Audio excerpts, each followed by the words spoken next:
Merci. C'est bien un témoignage d'abord que je vais faire auprès de vous. C'est surtout pas, pour ceux qui pourraient le penser, des donneurs de leçons ou autres. On a tous à apprendre de tout le monde. Et je trouve que votre initiative est en tout cas remarquable pour l'implication citoyenne. On essaie de réaliser des choses de même nature, mais on rame, pour rester dans le langage de l'eau, beaucoup plus pour arriver à finaliser. Donc, merci aussi pour vos initiatives.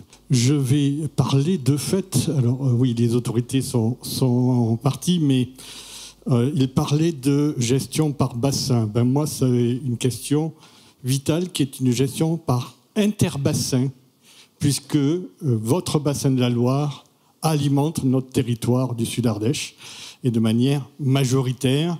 Et donc, comment on fait pour partager l'eau? C'est le sujet majeur. Alors, on est sur un territoire contrasté, vous l'avez dit. On a l'habitude de parler de l'Ardèche à l'huile, de l'Ardèche au beurre, qui sont très contrastés, plus la zone de montagne. La zone de montagne, c'est ce que j'ai illustré d'abord avec les plus fortes pluies métropolitaines qui sont sur le haut de l'Ardèche, la zone dite du village météo Loubarès, où la moyenne est au-dessus des 1900 mm par an, mais, et ça va vous parler avec ce qui a été vécu aussi dans le territoire, le 17 octobre, c'était 780 mm en quelques heures.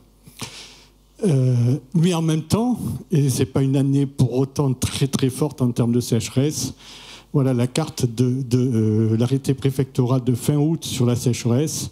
La quasi-totalité du département, sauf la partie Loire, était en situation de crise, même en cette année 2023.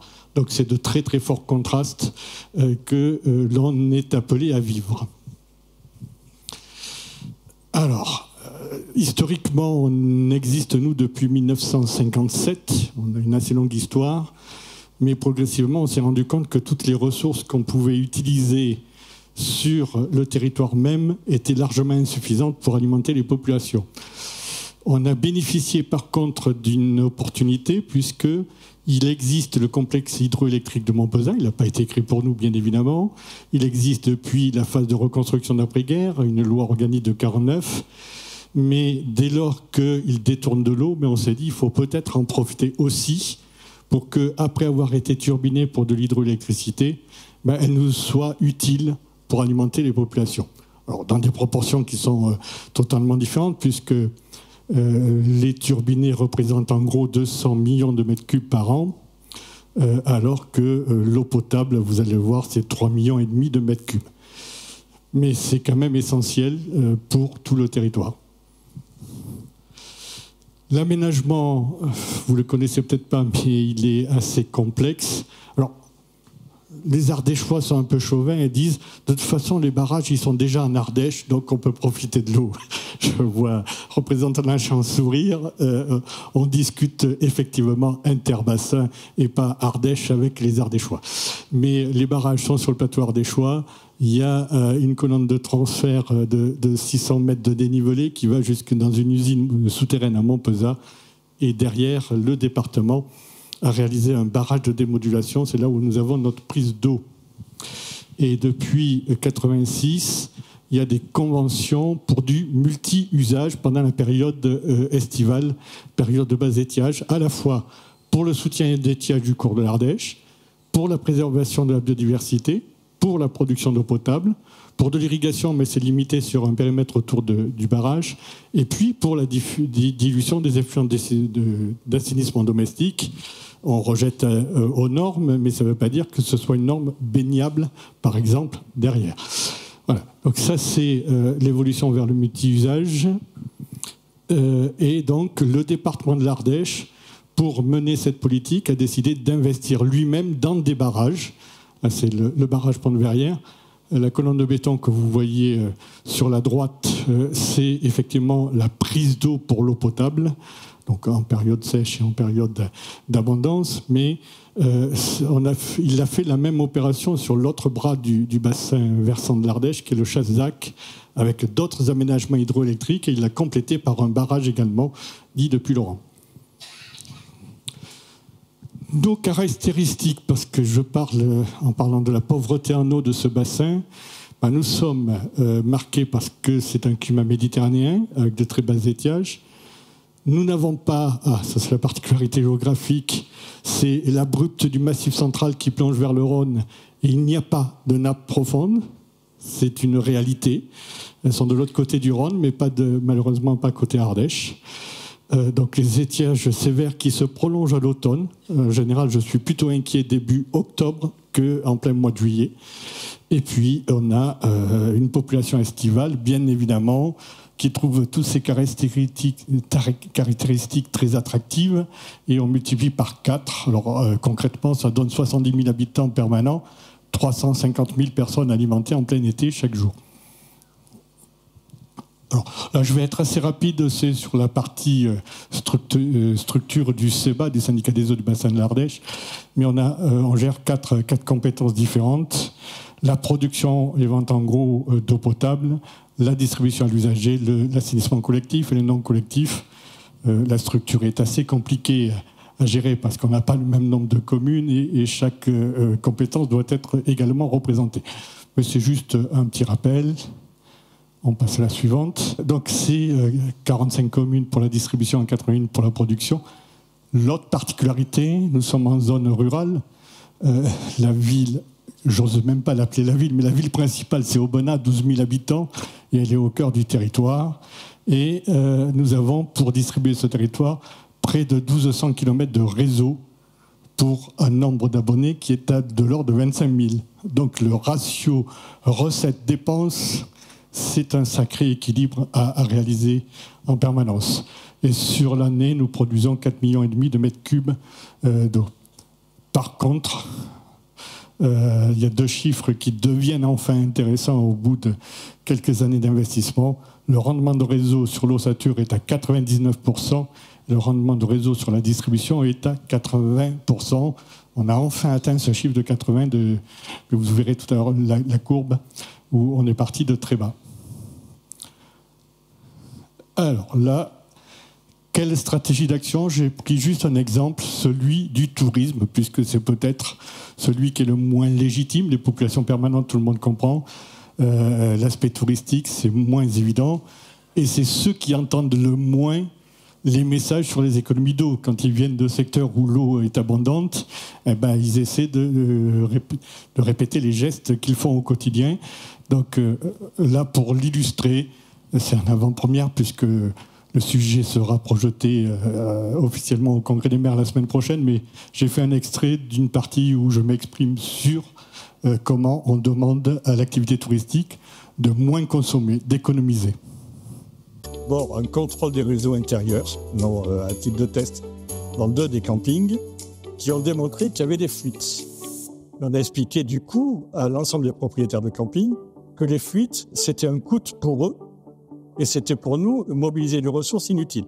Effectivement, on a élaboré en commun de la communication à destination des touristes qui sont dans les campings, avec un certain nombre de panneaux, pour dire attention, si vous ne prêtez pas attention à cette ressource-là, mais le canoë dont vous êtes si friand, vous allez le faire sur une terre sèche. C'est, à mon avis, évocateur. Et l'hôtellerie de plein air, parce qu'on a fait par exemple l'affiche en commun, je m'attendais à ce qu'ils rouspètent, à ce qu'ils dénoncent le canoë sur la terre craquelée. Ben non, ils ont adopté cette image-là et ils l'ont diffusée dans tous les campings. Nous avons un peu plus de 80 campings, dont les plus importants font jusqu'à 2000 emplacements. Donc effectivement, c'est une donnée qui est essentielle. On essayait de le répercuter, mais c'est un peu plus long, auprès des propriétaires de gîtes et des hôtels. Mais il faut adapter la communication à leur activité un peu différente. Voilà, on a pris cet exemple-là parce que il y a un moment donné, on ne peut plus dire l'eau potable est prioritaire, notamment au regard du Code de l'environnement, des arrêtés sécheresse. On n'a pas besoin de faire des efforts, c'est aux autres de les faire. Donc c'est la même démarche que vous avez initiée de manière concertée côté citoyen. Tout le monde doit faire des efforts. Particularité, par exemple, l'activité touristique, elle est comptabilisée comme de l'eau potable, bien évidemment, comme si c'était des usagers permanents. Or, il y a des activités de loisirs dans les campings, les piscines, etc. En période de sécheresse, on interdit de remplir les piscines des particuliers, mais la législation oblige à remettre à niveau les piscines des établissements.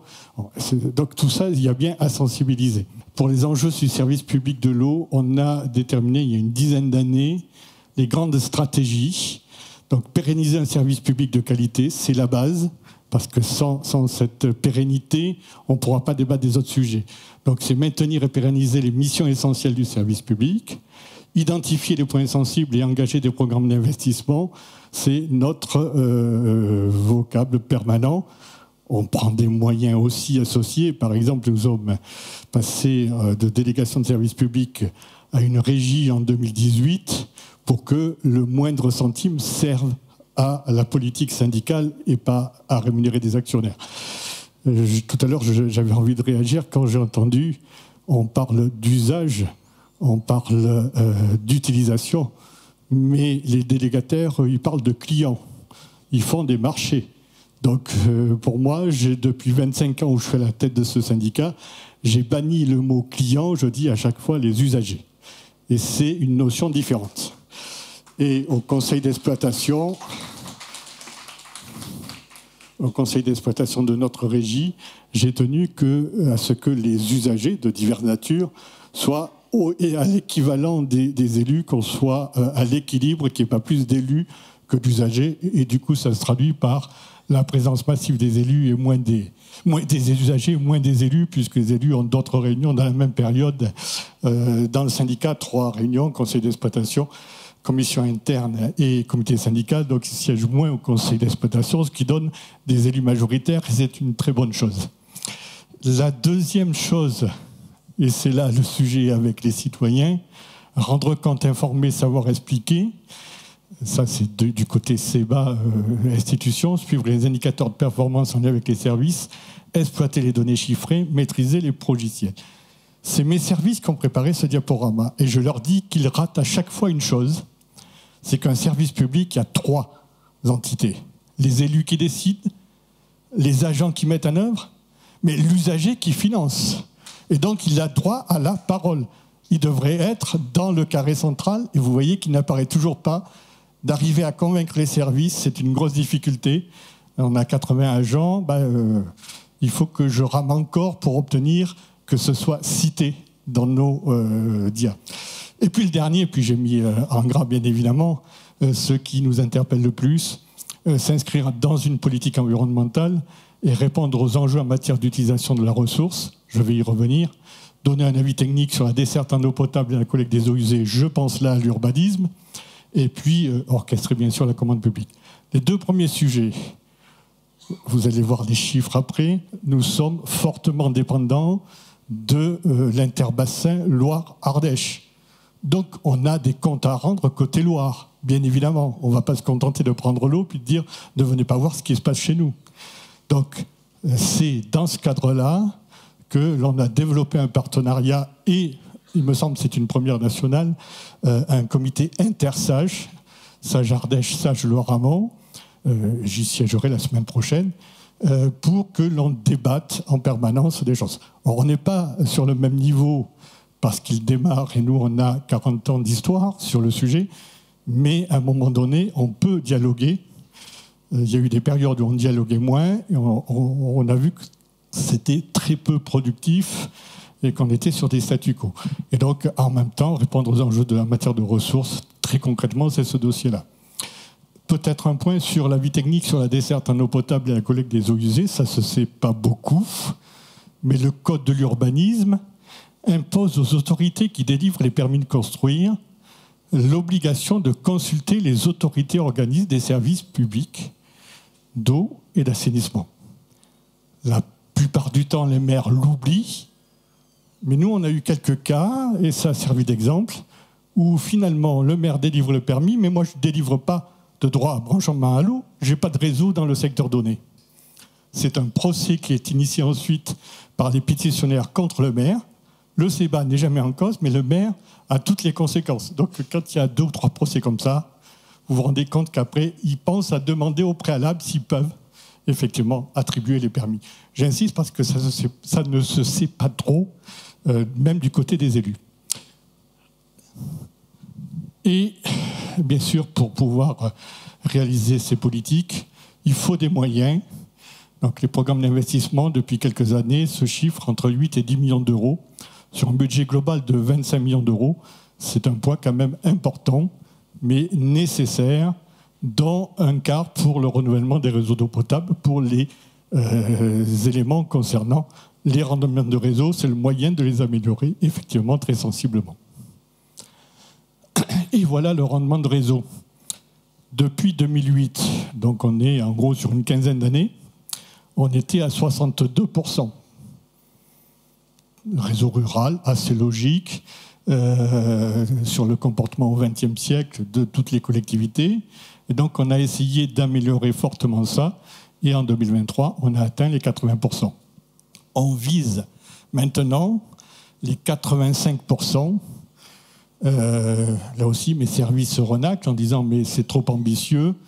Ben, on dit que collectivement, publiquement, il faut qu'on atteigne les 85%. On ne dit pas quand, mais il faut atteindre les 85%. Alors, le rendement de réseau, c'est un indicateur que le grand public habituellement connaît quand même un peu, alors que les autres indicateurs sont totalement inconnus, les indices linéaires de perte et autres. C'est le ratio entre les volumes que l'on prélève dans le milieu et ceux qui sont consommés par les usagers, comptabilisés. Et donc 20%, ça veut dire 80%, ça veut dire 20% de perte. Nous sommes sur, allez, on va dire 4 millions de production, ça veut dire qu'il y a 1 million qu'on perd en ligne dans tous les réseaux, dans les 1200 km de réseau. C'est une réalité des services, notamment en milieu rural. Merci. Donc oui, c'est des pertes conséquentes. En même temps, quand on a 1200 km de réseau et seulement 25 000 abonnés, le moyen d'identifier les fuites, c'est de corréler entre les branchements et le réseau général. Sauf que quand vous avez 10 km sans un seul branchement, pour corréler 10 km, ben c'est compliqué. Donc nous, la plupart de nos 80 agents tournent tous les jours sur tous les territoires pour, bien sûr, faire fonctionner le service, mais aussi pour identifier sur les routes, etc., s'il n'y a pas des fuites d'eau qui apparaissent en surface, au-delà des méthodes de corrélation nocturne, etc. Donc, tous azimuts, il faut réduire fortement les fuites. Et donc là, c'est peut-être la partie un peu barbante, les chiffres, mais c'est juste pour vous donner une indication. Pont-de-Verrières, c'est l'usine qui nous a coûté 38 millions d'euros avec le réseau Ossature pour traiter l'eau qu'on reçoit de la Loire. Vous voyez que tout au long de l'année, on consomme à peu près 70% d'eau de provenance de la Loire, d'un transfert interbassin. Toutes nos autres ressources, si on en a une bonne vingtaine, représentent juste la différence. Et on a même les plus petites, dont ma commune, la dernière qui est citée, et ça ne représente même pas 1% chacune. C'est bien qu'on a un territoire pauvre en ressources, mais on doit effectivement des explications en face. Et si on prend la période estivale, la suite, on voit que là, on monte de quelques pourcentages, mais surtout, en 2 mois, on prélève, un peu plus de 3 mois, on prélève effectivement le tiers de la ressource lorsqu'elle est la moins abondante. Et la période où EDF, lui, ne turbine pas. Donc c'est effectivement grâce aux conventions de multi-usage qui peut nous amener l'eau nécessaire sur le bassin de l'Ardèche. Donc là, après, en guise de conclusion, j'ai rappelé 2-3 choses en 2 dias. Il y a une longue histoire autour de l'eau et de la résilience par rapport à ce sujet. En 1984, le président du comité de bassin RMC, qui était aussi président du département d'Ardèche, a initié le premier contrat Rivière de France, signé en personne à Privat par la secrétaire d'État.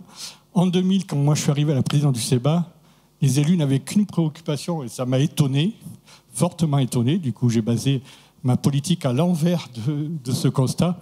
Produire et vendre un maximum d'eau potable pour garantir un chiffre d'affaires qui permette d'investir tous azimuts. Et quand je mets tous azimuts, c'est que le principal investissement, c'était des extensions liées à l'urbanisme. Aujourd'hui, c'est à peu près 3-4% des investissements. C'est la ressource, c'est l'amélioration du patrimoine et c'est la production générale. En 2006, nous étions 3 partenaires, le président de l'établissement public de bassin, enfin, ce qui est devenu l'établissement public territorial de bassin, le vice-président du département et moi, qui avons décidé de fédérer tous les acteurs du territoire, donc avec la mise en place d'une clé, un projet de SAGE qui a été adopté en 2012. Et aujourd'hui, on n'envisage plus, quelles que soient les collectivités, de définir sa politique sans consulter au préalable la clé. La clé n'a pas que pour vocation de gérer les objectifs du SAGE, mais de bien débattre en permanence. Et je ne sais pas si vous en savez la composition, mais en gros, c'est 3 collèges, une partie collectivité qui est plutôt majoritaire, une partie usagers et une partie institution d'État, pour que le dialogue ait vraiment lieu entre les divers. Et nous sommes 50 et quelques délégués dans cette commission locale de l'eau. Et puis, aujourd'hui, le constat que je fais par les questions que je pose à mes élus de manière publique et en comité syndical, je vois qu'en 25 ans, on a quand même évolué, puisque désormais, ils se motivent avant tout pour la maîtrise durable de la ressource, pour les économies, et ils mettent en perspective les choix de développement avec des renoncements parfois difficiles. On a vu fleurir dans les dernières années des projets de golf dans le sud Ardèche, qui n'a pas d'eau. On a vu fleurir des projets de villages de vacances dans des plaines agricoles. Et grâce à la politique de l'eau et à la maîtrise qu'on en a, on a dit, vous ne pouvez pas, on ne vous autorise pas. Mais il faut qu'à un moment donné, on soit sérieux aussi sur le développement urbanistique, d'autant plus que c'est des lotissements de villages de vacances. Voilà. Et donc, par contre, désolé, il y a un représentant, ce n'est pas la bonne agence, mais je transmets quand même, on a besoin quand même de moyens, puisqu'on a évalué pour le prochain mandat les investissements à minimum à 75 millions d'euros pour rester performants sur ce territoire.